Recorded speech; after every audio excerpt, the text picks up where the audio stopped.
Ó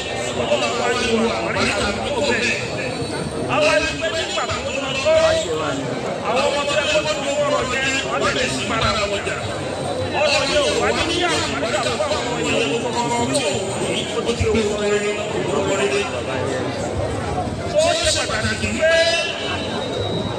ó gbọ́dọ̀ bẹ́ẹ̀ máa ṣe ó fẹ́ sọ pé ó sọ sí ìlànà ọ̀dùnmẹ́ tó sọ kúrú kàlákà yóò bá lágbára ìyẹn tó wọ́n ti agbára ẹni àwọn ará àdúgbò ẹ̀ lára bí nǹkan bá wà tí ó bá fi agbára àwọn tó bá wù àbàjẹ́ ló yẹ kó fi lára àwọn ọmọ bẹ́ẹ̀ bàjẹ́ ìyẹn tó ti agbára tó yẹn wọ́n á fi àwọn ará àdúgbò bá a fi fífa pé ìyí ọjọ́ kan ló máa ń mọ nígbà tó bá ṣe àwọn ará àdúgbò tó wọ̀ lágbára wọn máa wù ẹ́ gbogbo tó ṣe nípa rẹ́kọ̀dì nígbà tó bá fi agbára ẹni tó ọ̀rọ̀ èwú náà níjọba bá ní àwọn aráàlú yẹn tó tó fẹ́ kó ibi ìwà àbí ọ̀gbẹ́ ìlòyè wọ́n ti dáná lọ́wọ́ ní ìlòyè wọ́n lọ́ fẹ́ wọ́n lọ́ lágbájá wọ́n lọ́ lágbàbẹ̀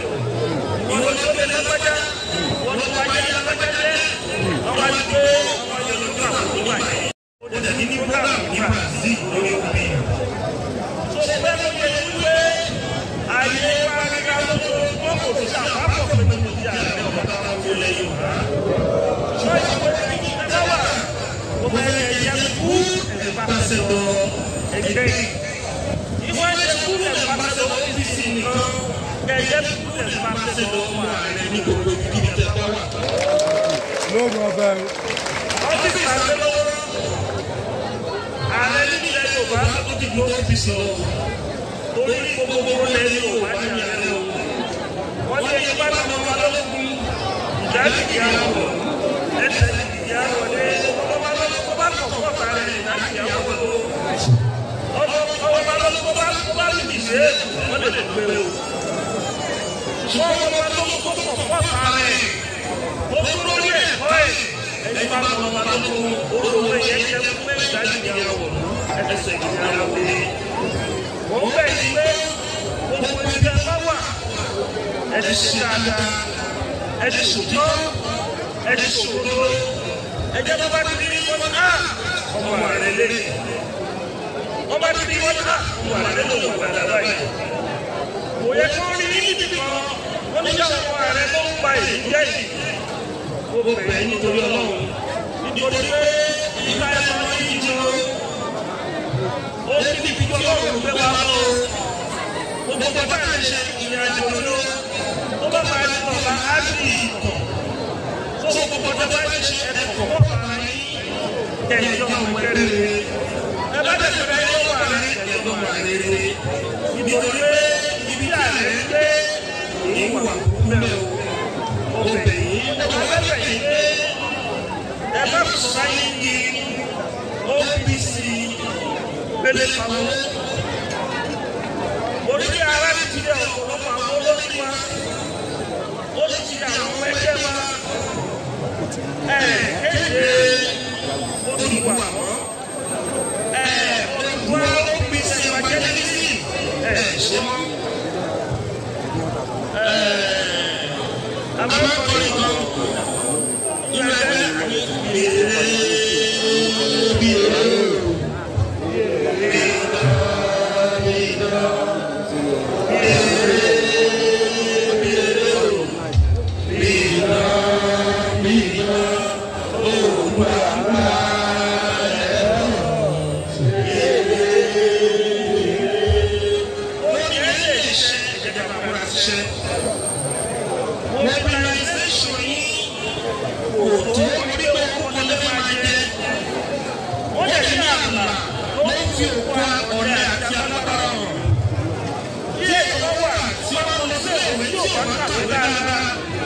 Ọjọ́ ìnáwó tàbí ẹ̀wà tú tó mo bẹ̀yìn ẹ̀yin wa olórí wa ẹ̀rọ múra sí organization ẹni tó ní 20 zone local government kó lọ sọ ní 100 zone.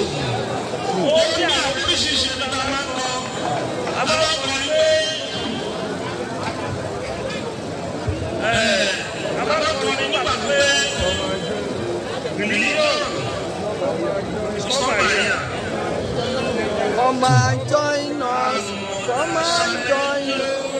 Another challenge, another challenge, OPC challenge, another challenge, another challenge, another challenge, OPC challenge.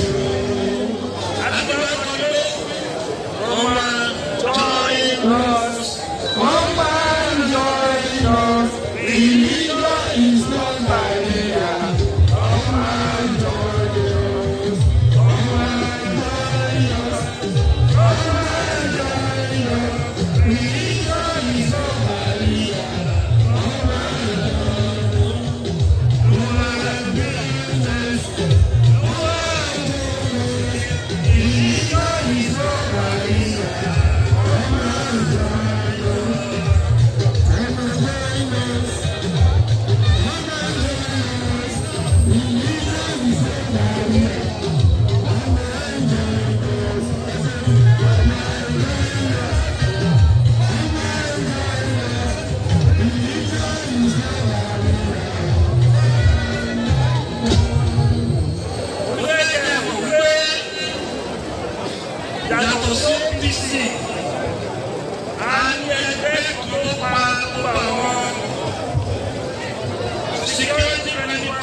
Bẹ́ẹ̀ni, ó ṣiṣẹ́.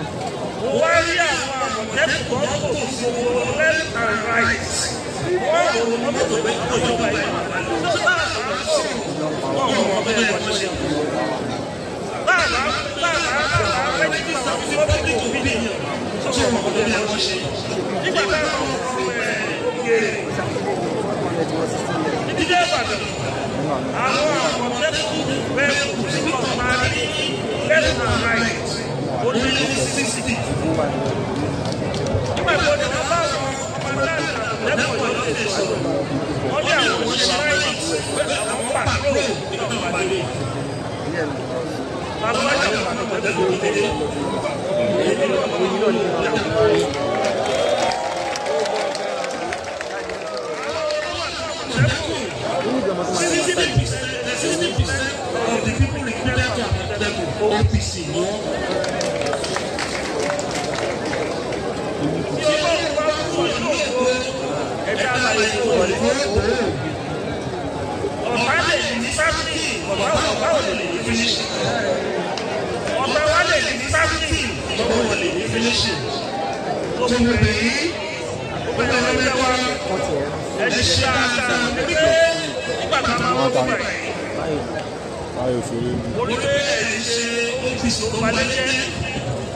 Orí àwọn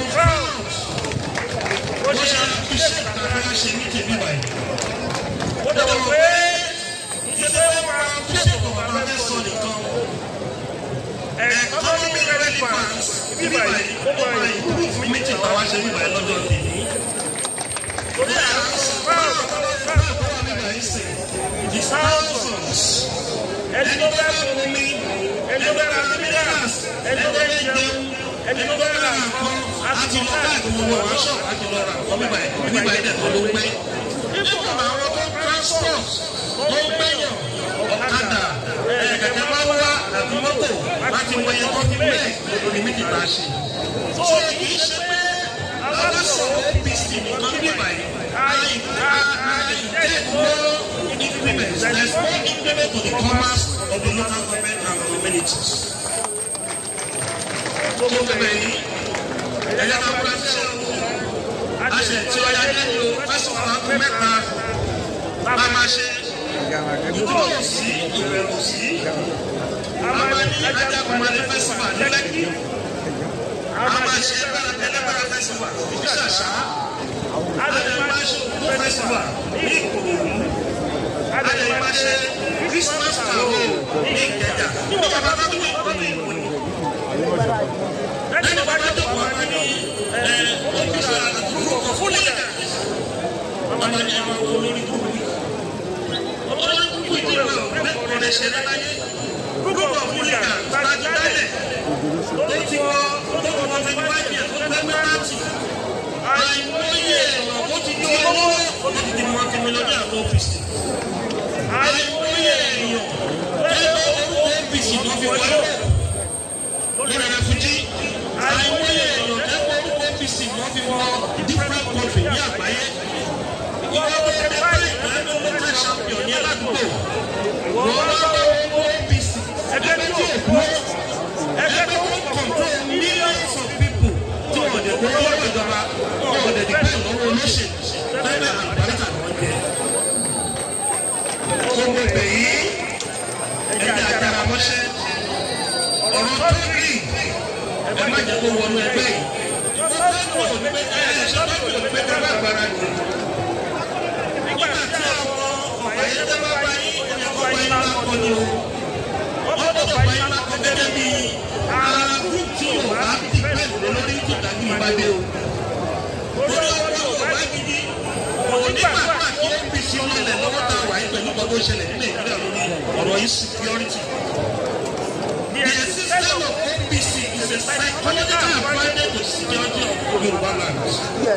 So mo kí òde tí mo bẹ̀ yìí tí ẹ wò wá lágbára náà ojú òní ti yó gbogbo tí ẹ bá dáwọ́ àjọṣe ìyàtọ̀ ara yáyá o Nàìjíríà ò ní di mẹ́tò ọ̀ níbi ìṣètùtù lẹ́yìn o alálẹ̀ Yorùbá ti wọ́ o ìṣẹ̀lẹ̀ Yorùbá ti wọ́ o orígun mẹ́rẹ̀ ní Yorùbá ti wọ́ o àgbára yẹ fọwọ́ sí o iye ìfọ̀ ẹ̀ tó kù tí o ní ìpàdé ẹjọ́ bá bẹ́ẹ̀ ká lọ́dọ̀ àti pàtàkì.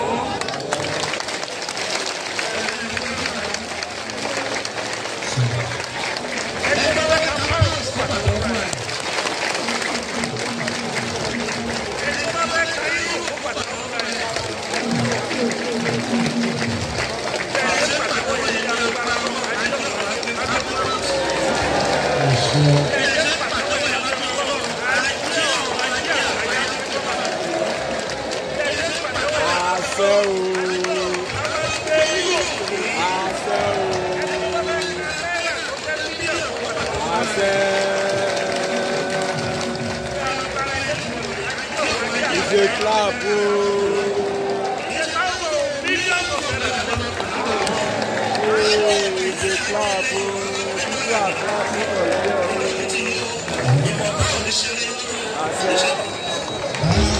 you.